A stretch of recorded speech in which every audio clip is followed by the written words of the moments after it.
back on. Vote ചെയ്താ ഞാൻ വിളിക്കാന്ന് 138.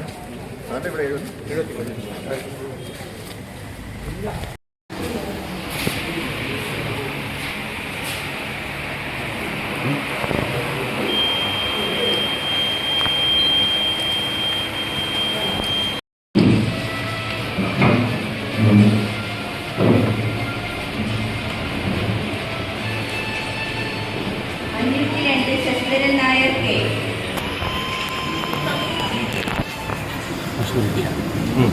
എടുക്കാൻ പറ്റില്ല.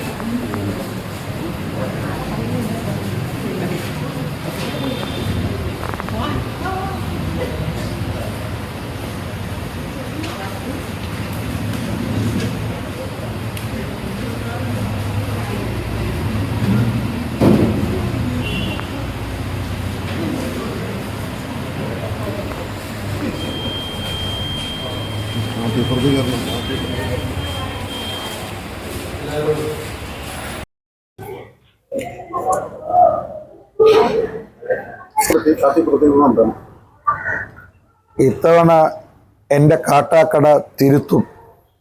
അതായത് കാട്ടാക്കടയിൽ NDA വിജയിക്കും. മാത്രമല്ല നല്ല ഭൂരിപക്ഷത്തിനായിരിക്കും NDA വിജയിക്കുന്നത്.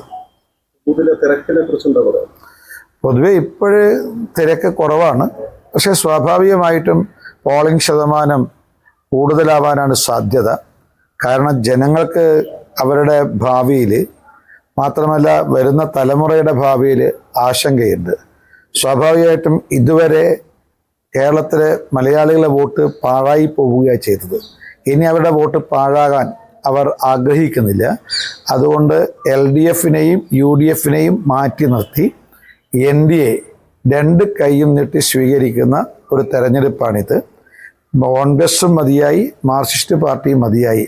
ഇനി വികസനത്തിലും അതേപോലെ ജനക്ഷേമത്തിലും അധിഷ്ഠിതമായിട്ടുള്ള ഒരു പുതിയ രാഷ്ട്രീയം, അത് പ്രിയങ്കരനായ പ്രധാനമന്ത്രി ശ്രീ നരേന്ദ്രമോദിയുടെ രാഷ്ട്രീയം കേരളത്തിലെ ജനങ്ങളും സ്വീകരിക്കുന്നു എന്നുള്ളതാണ് ഈ തെരഞ്ഞെടുപ്പിൻ്റെ രാഷ്ട്രീയമായ പ്രാധാന്യവും പ്രസക്തിയും. കാട്ടാക്കട മാറും എന്ന കാര്യത്തിൽ മാത്രമല്ല, കാട്ടാക്കടയും മാറും, കേരളവും മാറും. അതായിരിക്കും ഈ തെരഞ്ഞെടുപ്പിലെ ജനവിധി.